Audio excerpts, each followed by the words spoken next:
Maintenant que tu as posé le décor de ton jeu, il faut le peupler.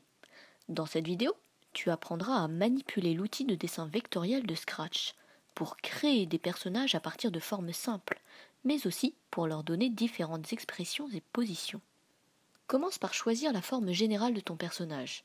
S'il est un peu complexe, décompose-le en forme simple.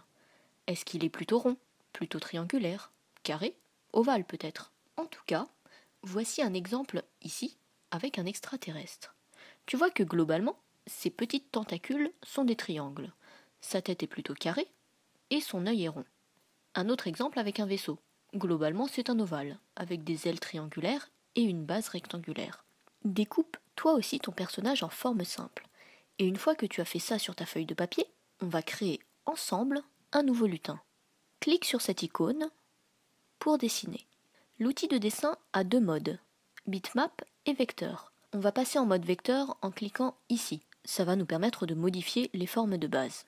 Grâce aux outils de création de formes, tu peux déjà commencer à dessiner des cercles, des rectangles, des lignes qui ici vont former un triangle.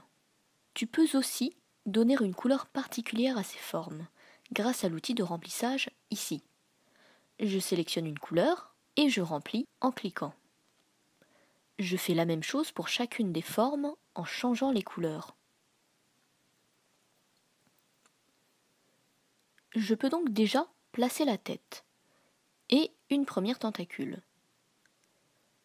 Je duplique la tentacule avec cet outil plusieurs fois et je les place à l'arrière de la tête. Pour l'œil, je peux placer les deux ronds de manière à former un bel œil et si je les sélectionne tous les deux, un nouveau bouton apparaît. Il me permet de grouper les deux cercles. C'est très pratique parce qu'ils sont maintenant liés et je peux les déplacer ensemble sans risquer de perdre un bout d'œil. À présent, je souhaite modifier ces formes simples. Je peux le faire grâce à cet outil. Si je sélectionne une forme, par exemple la tête, des petits ronds apparaissent. Je vais pouvoir les tirer pour modifier ma forme. Ou bien, ajouter des ronds en cliquant sur les bords pour déformer ma forme de base. Si je clique sur un rond, ça le supprime. Mais si je me trompe, je peux revenir en arrière. Ici, je vais essayer de faire une bouche à mon extraterrestre.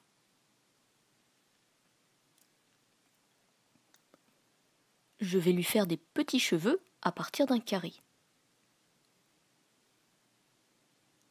Et là, je vais dégrouper l'œil que j'ai groupé tout à l'heure pour donner un effet sympa à la pupille. Je peux ajouter des petits détails sur mon extraterrestre pour le personnaliser davantage. À présent, je vais préparer les animations du prochain tutoriel en créant plusieurs positions à mon personnage. Je vais ici donner à ces tentacules derrière la tête une position différente. Je sélectionne uniquement les tentacules et je les groupe. Je fais un clic droit sur le costume de mon personnage et je le duplique. Sur la copie, je vais modifier la position des tentacules en faisant une simple rotation. J'ajuste un peu avec l'outil redessiner et me voilà avec deux positions différentes pour le même personnage. Je peux diversifier les ennemis, par exemple en créant un lutin supplémentaire. Je fais un clic droit sur mon lutin et je le duplique. C'est exactement le même. Cette copie, je vais la modifier en changeant les couleurs par exemple. Enfin, je peux donner différentes expressions à mon personnage, par exemple en changeant ses yeux. Voilà, à ton tour maintenant de dessiner les personnages de ton jeu, et on se retrouve dans le prochain tuto.